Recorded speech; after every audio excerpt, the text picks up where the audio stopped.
Horrific body camera video released today of a deadly police shooting in Danville.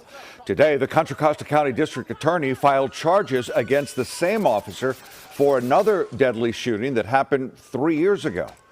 That officer is already on administrative leave following the most recent shooting. Now an arrest warrant has been issued for the shooting that happened back in 2018.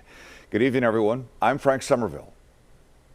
And I'm Julie Hayner. Those charges come one day after former Minneapolis police officer Derek Chauvin was convicted of killing George Floyd. Our crime reporter Henry Lee joins us now with the details on the charges and video of another deadly incident involving that same officer. Henry. Well, Julie, the DA says her decision to file charges against this Danville officer has nothing to do with the George Floyd case. She says that this officer is criminally liable, at least for this first homicide, and there is now a warrant out for his arrest. My office filed criminal charges against Danville police officer Andrew Hall. Contra Costa County DA Diana Becton charged Officer Andrew Hall with voluntary manslaughter and assault for fatally shooting Laudemer Arboleda in 2018. Arboleda was mentally ill. Officer Hall used unreasonable and unnecessary force when he responded to the in-progress traffic pursuit. Arboleda took off in a car after he was spotted acting suspiciously in a neighborhood. As other officers chased Arboleda into downtown Danville, Officer Hall intercepted them, running to Arboleda's car and opening fire as the man tried to drive past two police cars. Mr. Arboleda was hit 9 times. Police say Arboleda tried to run the officer over.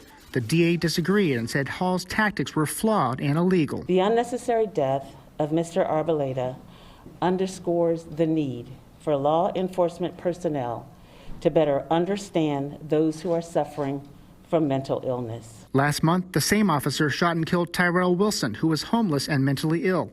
The sheriff's office, which polices Danville, released new videos of that shooting. Police say Wilson had been throwing rocks at cars on the freeway.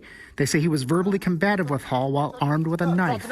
Police say Wilson advanced at the officer with the knife. His family says he wasn't a threat. The man's a murderer, and he had no respect for either one of these lives. Attorney John Burris has filed lawsuits on behalf of the families of both men shot dead by the officer. Each one, he initiated the contact.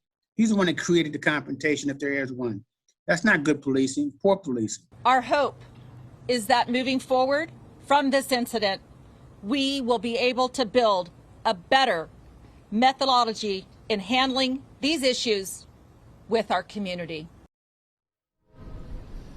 Now, attorneys for the officer say that the DA's decision to charge him seems, quote, overtly political, and that they will vigorously defend him. Now, the DA has not decided whether to charge the same officer with the most recent shooting, and again, this officer is not in custody, but will be arraigned at a later date.